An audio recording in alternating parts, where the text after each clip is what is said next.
Welcome to this explainer. Okay, so if you're running a business in the great state of Texas, you already know that keeping things compliant is literally just as important as bringing in revenue. But let's be real for a second. Dealing with state tax requirements, it can sometimes feel like you're navigating a giant maze completely blindfolded. Well, we're taking that blindfold off today. We are going to totally demystify the Texas franchise tax process, turning what usually feels like a massive bureaucratic headache into a super clear, empowering roadmap.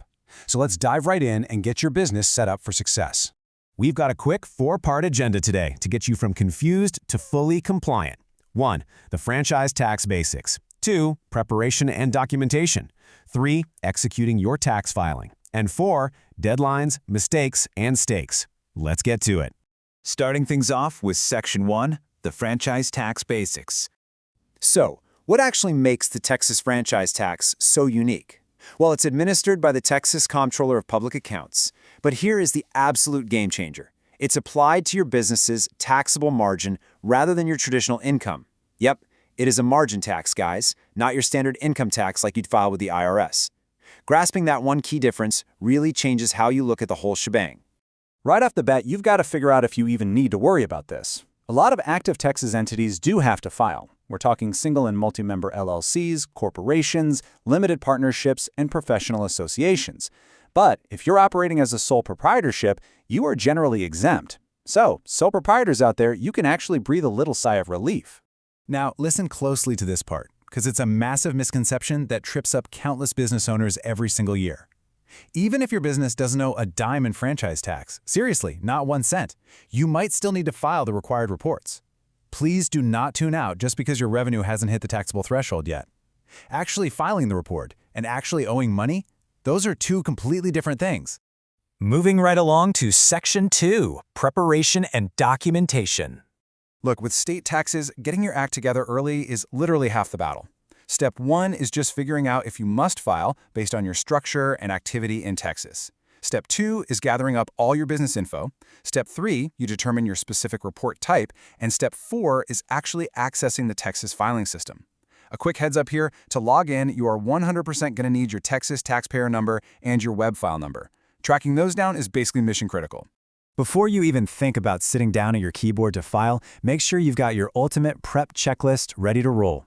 You're going to need that Texas taxpayer number, your federal EIN, your exact legal business name, and your current business address. On the money side of things, go ahead and pull your revenue statements, profit and loss, and general accounting records. And finally, keep your up-to-date ownership info handy. Staging all these documents right now will save you so much frustration later on. Seriously, you might want to take a quick screenshot of this checklist. Let's circle back to Step 3 for a second and break down the different forms you might actually see when you log in. The big ones are the No Tax Due Information Report, which is exactly what it sounds like, for entities under the revenue threshold that owe zero tax but still have to check in. Then there's the standard Franchise Tax Report for calculating that taxable margin we talked about. And finally, the Public Information Report, or PIR. This one is super common and is usually filed right alongside your franchise tax stuff. All right, time for action. Section 3, Executing your tax filing. Okay, time for the actual data entry. Step 5 is completing that franchise tax report by plugging in your revenue, compensation, and margin calculations. Step 6 is the PIR, where you list your current registered agent and management details. Now, Step 7 is absolutely crucial. Double-check all those revenue figures and your EIN before you even get close to that Submit button. And then Step 8, submit electronically and pay whatever tax is due. Boom. But hold on a second. Just clicking Submit is not the end of the road. Step 9 is all about retaining your filing records. You've got to keep copies of your franchise tax reports, your public information reports, your payment confirmations, and all those financial records. Saving these isn't just busy work, it's essential for long-term compliance.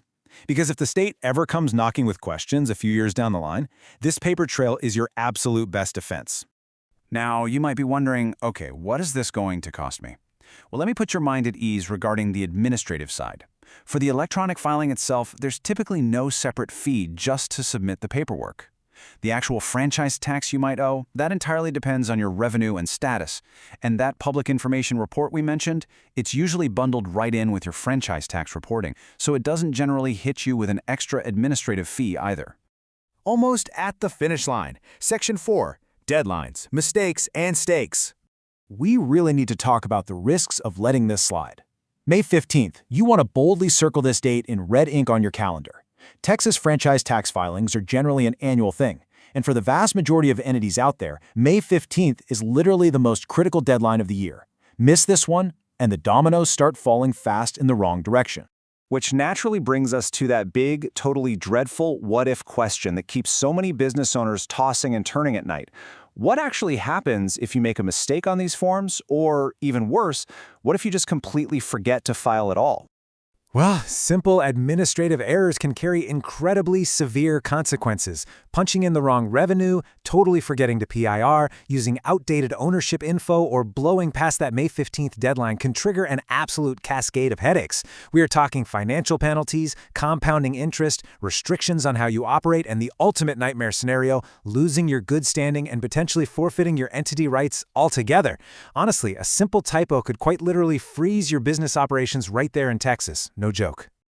But hey, on the flip side, when you do this right and on time, compliance acts as the ultimate shield for your business.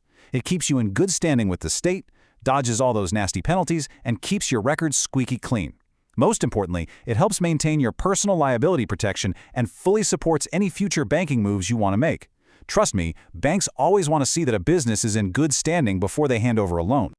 So, you now have the exact roadmap you need to master your Texas franchise tax filing. Use this explainer, grab those documents, and log into that system with absolute confidence. But it does leave us with a much bigger question to ponder. If a single, simple missed deadline here has the power to totally freeze your company, what other hidden compliance traps might be lurking in your business operations right this very second? Stay organized, stay compliant, and always keep looking ahead.